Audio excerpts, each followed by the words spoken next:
what should people do? I know you touched on self-care and you touched on the different stages of grief and the feelings that people who are grieving feel. And then you talked about latent feelings, how this will play out once this is over, people putting away their feelings and dealing with it at a later time, which is not always healthy. Again, this is something that's different. Like you said, maybe it's the best to do it right now. But when you do that, it can come out in different times, as we talked about last week with a trigger. Hmm. Well, I think, I think people honestly, it's also has to do with the fact that many of the things that we are conditioned when you're dealing with grief, many of the things that we're conditioned to do when someone passes, there is that we just can't do right now. So for a lot of folks, it feels like we're not able to even say goodbye properly. You know, um, you know, most people are doing graveside services with 10 or fewer people. So that's extremely immediate family, you know. Um, but yet we're used to being wrapped up in support. The normal way in our culture, um, that someone passes, you got 400 people coming to your house, and they're all bringing you food, and they're walking with you through the process up until, and unfortunately, it's the day after the funeral. Everybody kind of goes back to whatever their life was, and so it's a little different than normal. But that sort of process that helps you through the immediate early days, first couple of weeks, usually, of someone passing, folks are not having that. They're not, they're not able to gather as usually as an extended family. We always joke about this at funerals, that like the only time we see each other is at weddings and funerals. But there's a reason, why we all get together and sort of process through that together. Um, and we can't necessarily do that right now because of social distancing.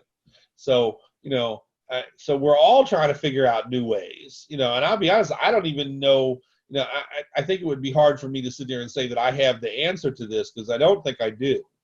I think everybody right now is trying to cope the best way they can. Um, I think self-care is very important, being able to make sure that that you are taking care of yourself to the best of your ability, letting people in your life know what you need. I need you to check in with me every day or a couple times a day. I just need to vent. I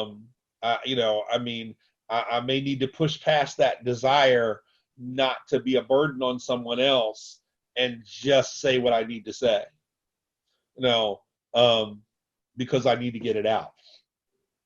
So, letting folks know what it is that you need and making sure that you're taking care of yourself will sort of get us through to the time period. Like you, normally I'm one of those people that says, don't stuff it, feel it. I believe in in needing to feel what you need to feel so that you can deal with it and heal from it. And that shoving it down in a box and locking it away is unhealthy, and it usually leads to pressure building up, and then there's some kind of explosion later, um, of emotion later. Um, but we're all just kind of doing the best we can do right now. And I think what we need to also say to individuals as encouragement is, be gentle on yourself. You know, if you're having trouble coping, you're not alone. We're all having trouble coping in some way, shape, or form. So if you're struggling, you are definitely not by yourself. You might be physically by yourself, but you're not by yourself in the struggle, because many of us are also struggling. You don't know what to do with your emotions. Welcome. A lot of us don't know what to do with our emotions right now either. Because our normal outlets are not, you know, are not what we would normally be able to do. So, we have to sort of figure out different ways, and that's gonna differ from person to person because everybody processes emotion differently. Everybody goes through those five stages differently, and then some people may never necessarily experience, um, you know, or may not experience them in order, before they finally get to acceptance. Or maybe they've accepted it to the best of their ability right now, but they may be angry down the line later.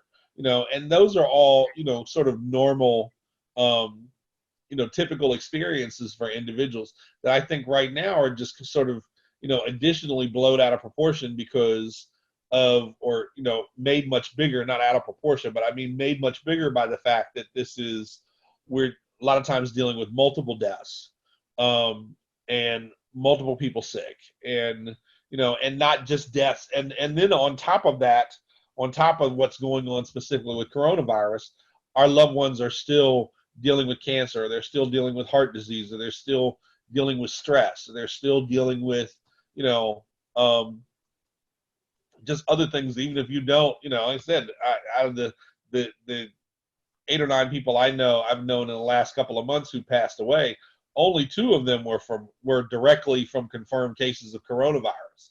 Now, some of them I think were related to because they were already dealing with pre-existing conditions, and whether or not or it just might have been the stress of handling all of these things. One of them being my mentor, who was a pastor, who died in his sleep. And I think part of it was trying to cope with how much this was, the reality of how this was affecting his congregation, so, and the stress of dealing with all that stuff, so I think, apologize for yawning. I didn't sleep very well last night. But all of those things together, are all how we're trying to cope. And I don't think right now that there's necessarily a right way or a wrong way. I mean, there's some things that are unhealthy. Let's be honest. If you're, we were talking about this before it went on. Like, I see the thing on Facebook with somebody who had a sign in their refrigerator that said, you're not hungry, you're bored. Or, you're eating your emotions. Obviously increasing, alcohol usage would not be healthy. Increasing cigarette usage would not be healthy. Or, substance use of any kind, especially if it's much more than what you would typically do, is definitely not healthy. But I would say all of us are probably coping through some unhealthy habits just to get through. Some things that we might not normally do, but it's what we're doing to get through right